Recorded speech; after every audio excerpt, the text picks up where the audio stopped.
Hello student, welcome to सनूरियंस bright. आज हम देखेंगे क्लास 11th में चैप्टर नंबर फर्स्ट। मैं आपको चैप्टर 1 से लेकर चैप्टर 8 जो फर्स्ट टर्म में आपके आने वाला है उससे रिलेटेड इंपॉर्टेंट पॉइंट्स बताऊंगा ताकि आप एग्ज़ाम में लिख सकें। चैप्टर को हम बस रटेंगे, चैप्टर को समझेंगे नहीं। समझने के लिए हमें काफ़ी टाइम लगाना पड़ेगा हर एक चैप्टर पे, तो उतना टाइम हम दे नहीं रहे, सिर्फ हम चैप्टर में इंपॉर्टेंट चीज़ें बस याद रख रहे हैं। ठीक है, तो सबसे पहले चैप्टर फर्स्ट स्टार्ट कर रहे हैं जो कि है आपका लिविंग वर्ल्ड। सबसे पहली चीज़ है, आपसे लिविंग ऑर्गेनिज्म के फीचर्स पूछे जा सकते हैं कि लिविंग होने के लिए क्या क्या फीचर्स हो सकते हैं। तो अपनी एनसीईआरटी में 5 पॉइंट्स दे रखे हैं कि ग्रोथ, आप जानते ही हैं, रिप्रोडक्शन, ये भी लिविंग का फीचर है। मेटाबॉलिज्म क्या होता है? लिविंग ऑर्गेनिज्म के अंदर जितनी भी केमिकल रिएक्शन हो रही होती है उसी को हम क्या कहते हैं? मेटाबॉलिज्म कहते हैं। इसके बाद है कॉन्शियसनेस क्या होता है? सेंस ऑफ एनवायरनमेंट को सेंस करना। ठीक है, अवेयरनेस, तो sense of environment, consciousness. Cellular structure, एक सेलुलर स्ट्रक्चर होना चाहिए लिविंग ऑर्गेनिज्म के पास। तो ये लिविंग के क्या है? फीचर्स है। ठीक है, बट ये पांचों लिविंग के फीचर्स हैं, बट इसके अंदर इसमें से सिर्फ 3 ऐसे हैं जो डिफाइनिंग कौन कौन से हैं? Metabolism, consciousness and cellular structure. अब क्यों डिफाइनिंग फीचर है? मतलब ये ऐसे 3 फीचर हैं जो लिविंग को पूरी तरीके से डिफाइन करते हैं, क्योंकि इनका कोई भी एक्सेप्शन नहीं है, जबकि ग्रोथ और रिप्रोडक्शन के एक्सेप्शन होते हैं। फिर इसके बाद देखेंगे ग्रोथ के ट्विन कैरेक्टरिस्टिक्स पूछे जा सकते हैं, यानी ग्रोथ के ट्विन कैरेक्टरिस्टिक्स पूछे जा सकते हैं। पहला, मास का बढ़ना, यानी इंक्रीज इन मास बढ़ जाए तो भी बोलेंगे कि ग्रोथ हुआ है, और नंबर का बढ़ना तो भी हम क्या बोलेंगे? ग्रोथ हुआ है। लेकिन कुछ नॉन लिविंग चीज़ें क्या करती है? ग्रोथ दिखाती है। जैसे माउंटेन का भी साइज़ क्या होता है? और बढ़ता रहता है। माउंट्स, रेत के टीले वगैरह जो होते हैं वो भी हो गया। बल्डर्स, बड़े बड़े पत्थर जो होते हैं उस पर भी क्या होती है? धूल वगैरह जो है, डस्ट वगैरह इकट्ठा होता रहता है, तो उसका भी साइज़ क्या होता रहता है? बढ़ता रहता है। तो ये क्या है? कुछ एक्सेप्शन है ग्रोथ के। इसी तरीके से रिप्रोडक्शन के भी एक्सेप्शन होते हैं, जैसे म्यूल है, म्यूल रिप्रोडक्शन नहीं करते हैं, ऐसे वर्कर भी है। और हम जानते हैं कि बहुत सारे ह्यूमन कपल्स ऐसे होते हैं जो इनफर्टाइल होते हैं, वो भी रिप्रोड्यूस नहीं कर पाते, बट वो लिविंग होते हुए भी ये सारे के सारे क्या कर रहे हैं? रिप्रोडक्शन नहीं कर रहे हैं, इसलिए ये एक्सेप्शन है। ठीक है, तो इसलिए इन दोनों चीज़ों में क्या है? इन दोनों चीज़ों, ग्रोथ और रिप्रोडक्शन दोनों के क्या है? एक्सेप्शन है। इसलिए ग्रोथ एंड रिप्रोडक्शन लिविंग का फीचर तो है, बट डिफाइनिंग फीचर नहीं। बट ये जो 3 है ये लिविंग का डिफाइनिंग फीचर भी है, क्योंकि इनके कोई एक्सेप्शन नहीं है।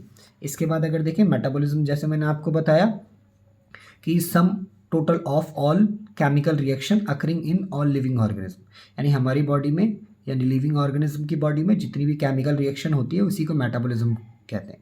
अब मेटाबॉलिज्म हो रहा है तो केमिकल, अब या तो कुछ बन रहा होगा या फिर कुछ टूट रहा होगा। तो अगर बायोलॉजिकल प्रोसेस में किसी चीज़ का फॉर्मेशन होता है, यानी बनने को एनाबॉलिज्म कहते हैं। और यहाँ पे लिखेंगे breakdown of compound in biological process, तो इसे कैटाबॉलिज्म कहते हैं। तो बनने को एनाबॉलिज्म और टूटने को कैटाबॉलिज्म। अब एनाबॉलिज्म के बहुत सारे एग्जाम्पल हो सकते हैं और कैटाबॉलिज्म को के भी बहुत सारे एग्जाम्पल हो सकते हैं। तो लेकिन हम एक जनरल एग्जाम्पल याद रखते हैं कि एनाबॉलिज्म में का एग्जाम्पल हो गया फोटोसिंथेसिस, क्योंकि हमें पता है इसमें फूड बनता है। और कैटाबॉलिज्म का एक जनरल एग्जाम्पल क्या है? रेस्पिरेशन, क्योंकि इसमें फूड टूटता है। टैक्सोनॉमी, अब आप ये टैक्सोनॉमी है, ये भी पूछा जा सकता है आपसे। तो टैक्सोनॉमी 2 वर्ड से मिलकर बना है, एक होता है टैक्सिस, दूसरा होता है नोमोस। टैक्सिस का मीनिंग होता है अरेंजमेंट या ग्रुपिंग या फिर क्लासीफाई, यानी किसी भी चीज़ को अरेंज करना, ग्रुपिंग करना या फिर क्लासीफाई करना। नोमोस का मतलब होता है रूल या लॉ के अकॉर्डिंग लिविंग ऑर्गेनिज्म को अरेंज करना, ग्रुपिंग करना या क्लासीफाई करना क्या कहलाता है? टैक्सोनॉमी।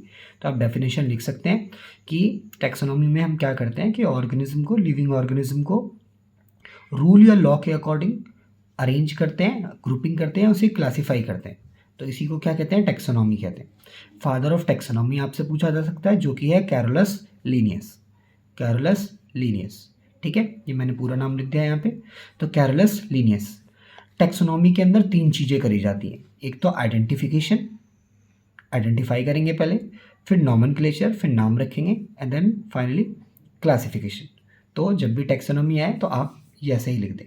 ठीक है, तो आइडेंटिफिकेशन, नॉमेनक्लेचर एंड क्लासिफिकेशन। इसके बाद आता है सिस्टमैटिक्स। सिस्टमैटिक्स में अगर देखें तो सिस्टमैटिक्स एक बड़ी चीज़ है टेक्सोनॉमी के कंपैरिजन में। वो कैसे? सिस्टमैटिक्स में 3 चीज़ें आती है। टेक्सोनॉमी तो पूरा आएगा ही, मतलब ये पूरा आएगा ही, इंक्लूड होगा टेक्सोनॉमी, और इसमें जुड़ गई है एक तो बायोडाइवर्सिटी और एक जुड़ गया है phylogeny. Taxonomy, biodiversity and phylogeny. अब सवाल उठता है फाइलोजेनी क्या होता है? Evolutionary history of an organism.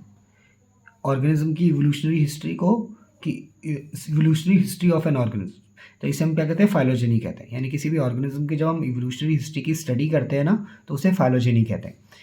एक वर्ड है अगला biodiversity, total number and type of species present on earth. इस अर्थ पे कितने टाइप्स की स्पीशीज रहती है, तो इसी को हम क्या कहते हैं? बायोडाइवर्सिटी कहते हैं। रेंज कितना है ये आपको याद भी रखना है, क्योंकि अपनी एनसीईआरटी का डेटा है 1.7 टू 1.8 मिलियन स्पीशीज है। ठीक है। बायनोमियल नॉमेनक्लेचर किसने दिया है? कार्लस लिनियस ने दिया है। ये चैप्टर में लिनियस ने काफ़ी सारी चीज़ें दी हैं, तो इनका नाम ज़रूर याद रखना है। साइंटिफिक नेम आपको याद रखना है किसका? मैन का, याद ही होगा, होमो सैपियंस। हाउस फ्लाई का मस्का डोमेस्टिका, मैंगो का मैंजीफेरा इंडिका और वीट का ट्रिटिकम एस्टिवम। सिस्टमा नेचुरे एक बुक है जो कि किसने लिखी है? Carolus Linnaeus. तो ये पूछा जा सकता है कि लिनियस ने कौन सी बुक लिखी है, तो बताना पड़ेगा आपको सिस्टमा नेचुरे। या सिस्टमा नेचुरे किसने लिखा है? तो कार्लस लिनियस ने। आपसे रूल्स ऑफ नॉमेनक्लेचर पूछा जा सकता है, बहुत इंपॉर्टेंट है रूल्स ऑफ नॉमेनक्लेचर। इसके 4 रूल है, नॉमेनक्लेचर के 4 रूल है। पहला रूल अगर देखें तो पहला रूल क्या है कि जो हम नॉमेनक्लेचर करते हैं, जो साइंटिफिक नेम रखते हैं, साइंटिफिक नेम जो रखे जाते हैं वो लैटिन लैंग्वेज में रखे जाते हैं, पहली चीज़। दूसरी चीज़ क्या है कि बायनोमियल नॉमेनक्लेचर है तो उसमें 2 कंपोनेंट है। पहला जो होगा वो जीनस होगा, दूसरा जो होगा स्पीशीज़ होगा। तो फर्स्ट कंपोनेंट जो है वो जीनस कहलाता है, और सेकंड कंपोनेंट जो है उसे हम स्पेसिफिक एपिथेट कहते हैं। क्या कहते हैं? Specific epithet. ऐसे स्पीशीज़ भी बोल देते हैं, लेकिन ज़्यादा सही होता है स्पेसिफिक एपिथेट। ठीक है। जीनस, जीनस जो है कैपिटल लेटर से स्टार्ट होता है, और स्पेसिफिक एपिथेट जो है स्मॉल लेटर से स्टार्ट होता है। ठीक है। और इसके बाद क्या है? फोर्थ रूल ये कहता है जब भी साइंटिफिक नेम हम हैंड रिटन लिखते हैं, मतलब हाथ से लिखते हैं, तो उसे सेपरेटली अंडरलाइन करो, और जब प्रिंट होता है बुक्स में तो वो इटैलिक्स की फॉर्म में होता है। नेक्स्ट है कोड्स ऑफ नॉमेनक्लेचर। तो 2 कोड्स याद रखेंगे आप, इसकी फुल फॉर्म आ सकती है, एक है ICBN और दूसरा है ICZN। ICBN की फुल फॉर्म होती है international code of botanical nomenclature, not biological, B for botanical nomenclature. और ICZN का क्या है? International code of zoological nomenclature. एक चीज़ कंफर्म है, ये जो मैंने आपको पीछे बताया था यहाँ पे कि रूल्स ऑफ नॉमेनक्लेचर, और ये क्या है? ये है कोड्स ऑफ नॉमेनक्लेचर। इन दोनों में से एक चीज़ ज़रूर आएगी आपके एग्ज़ाम में, हो सकता है कि दोनों भी आ जाए। इसके बाद नेक्स्ट अगर देखें तो ये है, नेक्स्ट है टेक्सोनॉमिक हायरार्की। हायरार्की का मतलब क्या होता है? कि अरेंजमेंट, अरेंज करेंगे हम टेक्सोनॉमिक हायरार्की, किसी भी चीज़ को असेंडिंग या डिसेंडिंग ऑर्डर में अरेंज करना। अच्छा, आपसे क्या पूछा जा सकता है? आपसे इसका ऑर्डर पूछा जा सकता है, या आपको ये लिखने आ सकता है। तो आपको याद रखना है किंगडम है, फाइलम है, फाइलम को हम डिवीजन भी कहते हैं, ये तो आपको याद भी होगा। फिर क्लास है, फिर ऑर्डर है, फिर फैमिली, फिर जीनस और फिर स्पीशीज। तो ये 7 ऑब्लिगेट कैटेगरीज है, मतलब ये 7 तो होंगी होंगी। हम इससे ज़्यादा बढ़ा सकते हैं, लेकिन वो ऑब्लिगेट नहीं होगी। जैसे हम, आपको याद होगा कि हमने चैप्टर नंबर 4 में पढ़ा है कि सुपर क्लास है या फिर कुछ और चीज़ें भी हैं, तो वो सब जो है वो सब ये वो नॉन ऑब्लिगेट होती हैं, लेकिन ये तो ऑब्लिगेट है। तो ये आपको ये याद रखना है अभी फ़िलहाल। अच्छा, स्पीसीज टू किंगडम की तरफ मूव करेंगे, तो स्पीसीज से जब हम किंगडम की तरफ मूव करते हैं तो नंबर ऑफ ऑर्गेनिज्म इंक्रीज करता है, लेकिन ऑर्गेनिज्म के बीच में कॉमननेस, सिमिलैरिटीज़ क्या करती है? डिक्रीज करती है। तो ये याद रखेंगे। अच्छा, किंगडम टू स्पीशीज करेंगे तो उल्टा हो जाएगा, नंबर ऑफ ऑर्गेनिज्म डिक्रीज करेगा, और सिमिलैरिटी बिटवीन और या कॉमननेस ऑफ कैरेक्टर क्या कर जाएगा? इंक्रीज कर जाएगा। तो आप किसी भी एक फॉर्म में याद रख सकते हैं। टेक्सॉन की या टेक्सा की डेफिनेशन पूछी जा सकती है, तो बस आपको याद रखना है, फिलहाल रटना है सिर्फ, ग्रुप ऑफ लिविंग ऑर्गेनिज्म की, एक ग्रुप लिविंग ऑर्गेनिज्म का ग्रुप होता है जो किसी एक टेक्सोनॉमिक रैंक से बिलोंग करेगा। तो क्या है? ये group of living organism belongs to any taxonomic rank, किसी एक टेक्सोनॉमिक रैंक से बिलोंग करेगा। टेक्सोनॉमिक रैंक क्या होता है? यही कि वो स्पीशीज से बिलोंग करता है, या जीनस है, या वो फैमिली है, या फिर ऑर्डर है, क्लास है, या फिर क्या है। तो ये टेक्सोनॉमिक रैंक होती है। ठीक है। तो क्या है? ये लिविंग ऑर्गेनिज्म का ग्रुप है जो किसी टेक्सोनॉमिक रैंक से बिलोंग करेगा। स्पीशीज़ पूछा जा सकता है, तो स्पीशीज़ याद रखेंगे बेसिक यूनिट है एंड स्मॉलेस्ट यूनिट है किसकी, टेक्सोनॉमी की या फिर क्लासिफिकेशन की या टेक्सोनॉमिक हायरार्की की। तो इन तीनों की ही बेसिक यूनिट और स्मॉलेस्ट यूनिट क्या होती है, स्पीशीज़ होती है।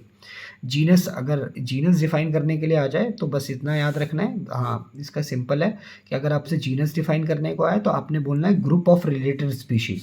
तो group of closely related species, group of closely related species को हम जीनस कहते हैं। फैमिली आ जाए तो याद रखना है फैमिली को डिफाइन कैसे करेंगे, group of closely related genera या फिर जीनस, जैसे यहाँ पे लिखा हुआ है group of closely related genera या जीनस। ऐसे ही आपसे ऑर्डर आ जाए तो क्या लिखेंगे, group of closely related family. तो ऐसे ही आप सबको क्या कर सकते हैं, डिफाइन कर सकते हैं। ठीक है।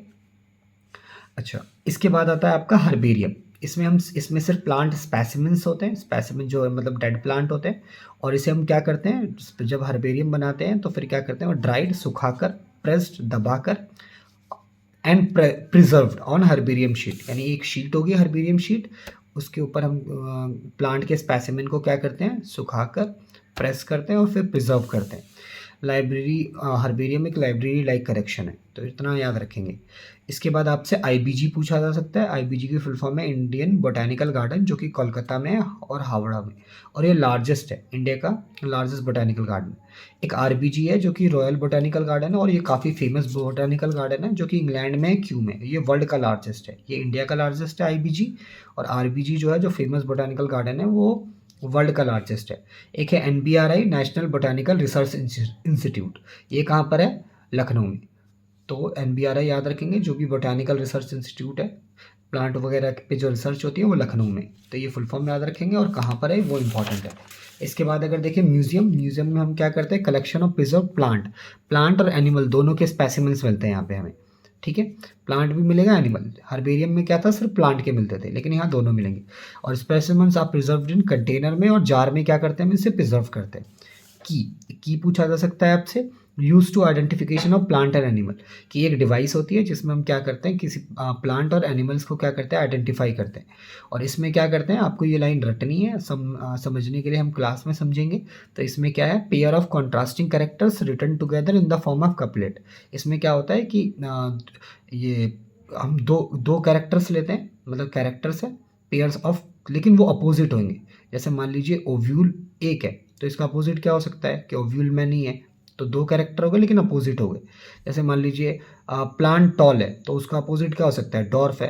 तो ऐसे ही क्या करते हैं हम, कैरेक्टर्स लेते हैं, पेयर्स में लेते हैं जो कि कॉन्ट्रास्ट होंगे, अपोजिट होंगे, एक साथ लिखते हैं, तो इसलिए बोलते हैं कपलेट। तो क्या लिखा हुआ है, pair of contrasting character written together in the form of couplet. इस लाइन को भी हम रटेंगे, each statement of couplet in the key is called lead. Couplet की हर एक स्टेटमेंट को हम लीड कहते हैं, क्योंकि कपलेट का एक स्टेटमेंट दूसरी स्टेटमेंट को लीड करता है। तो बस आप इतना याद रखेंगे, each statement of couplet in the key is called lead. Thank you so much.